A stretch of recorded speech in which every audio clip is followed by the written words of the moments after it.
ধোনি ধোনি, দাঁড়াও ফোন করে দিচ্ছি।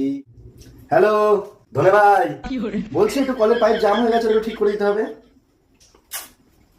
কথা হয়ে গেছে, একটু পরে চলে আসছে, করে দিচ্ছে। Problem solve. প্রবলেম সলভ না তো? কেন? তুমি সকালবেলা করনি কেন ফোনটা? সকালবেলা তো ওই ধনে ছিল না, ধনে ঘুমাচ্ছিল। করেঙ্গে দারু পার্টি। বলছি আমার শরীরটা ভালো নেই। প্যারাসিটামল। আরে বাবা, আমার অবস্থা খুব একটা ভালো নেই। হসপিটাল নিয়ে যাবো আমাকে? তো চলো। ভর্তি নিয়ে নেবে। হ্যাঁ, তো তুমি আমার সাথে থাকবা তো তাহলে? রাত্রে এলাম নেই, লেডিস জায়গায় ছেলেরা।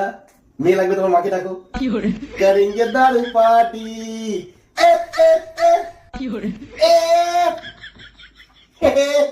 মানে আমি মৃত্যুর সাথে লড়ছি, তাও তোমার হবে না? মৃত্যুর মাকে প্রণাম।